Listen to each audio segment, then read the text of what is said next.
Galten Tagardi ვარაუდობს, რომ წლის ბოლოსთვის საქართველოში ინფლაცია ეროვნული ბანკის მიზნობრივ 3%-იან მაჩვენებელს აღემატება და 3.9%-ზე იქნება. 2026 წლისთვის კი 3%-ის დონეზე შენარჩუნდება. საინვესტიციო ბანკის მაკროეკონომიკურ მიმოხილვაში ნათქვამია, რომ პროგნოზი ეფუძნება სურსათის ფასების ინფლაციის შენელების მოლოდინს, რაც ითვალისწინებს მსოფლიო ბაზრებზე სურსათის ფასების მიმდინარე შენელების ტენდენციას. Sakstat-ის მონაცემებით ოქტომბერში ქვეყანაში წლიური ინფლაცია 5.2%-მდე დაჩქარდა, რაც ძირითადად პურის ფასის ზრდამ განაპირობა. თუმცა მთლიანობაში ოქტომბრის ინფლაციაში ყველაზე მაღალი კონტრიბუცია ადგილობრივ ინფლაციას ჰქონდა, რომელიც წლიურად 6.2%-ით გაიზარდა.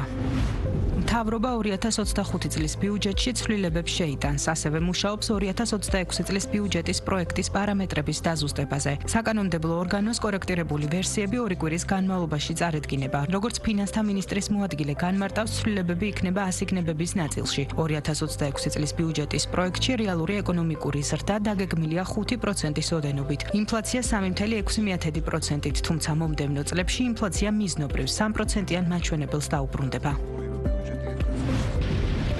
საქართველოში კაკლის წლევანდელი მოსავალი 4500 ტონას აღწევს, როგორც კაკლის გადამმუშავებელ საწარმო ანიგოსში აცხადებენ, ფერმერებმა დიდი რაოდენობის მოსავლის მართვისთვის მოსავლის ამღებ ტექნიკაში ინვესტირება აქტიურად დაიწყეს და ახალი ტექნოლოგიების დანერგვამ მოსავლის ხარისხზეც იმოქმედა. რაც შეეხება ღირებულებას, ფასები საერთაშორისო ბაზარზე დასტაბილურდა. ადგილობრივ ბაზარზე კი 7-12 ლარის ფარგლებში მერყეობს. მოსავლის დაახლოებით 50% ექსპორტზე გადის ევროკავშირის, გალფის და მეზობელ ქვეყნებში.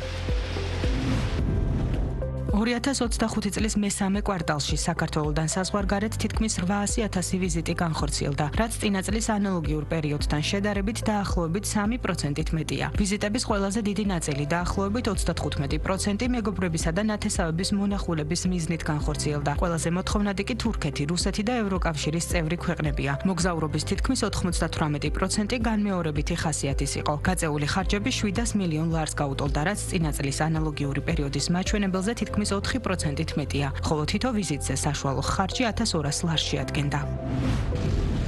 ჩინეთ-ამერიკის ლიდერების შეხვედრამ და ერთმანეთისთვის დაწესებული შეზღუდვების მოხსნაზე მიღწეულმა შეთანხმებამ კონკრეტული შედეგი მოიტანა. ჩინეთმა ორმაგი გამოყენების იშვიათ მეტალებზე ამერიკისთვის დაწესებული შეზღუდვა გააუქმა და გადაწყვეტილება უკვე ამოქმედდა. პირველ ეტაპზე შეზღუდვა 1 წლით მოიხსნება, მომავალი წლის 9 ნოემბერს კი თავიდან გააქტიურდება. ანალიტიკოსები ელიან, რომ შეზღუდვების გაუქმება მიწოდების ჯაჭვებზე ზეწოლას მოხსნის, თუნდაც იმ პირობებში, როდესაც უცნობია გეგმავს თუ არა ამერიკა ტექნოლოგიურ სექტორში რაიმე ტიპის შეზღუდვის მოხსნას.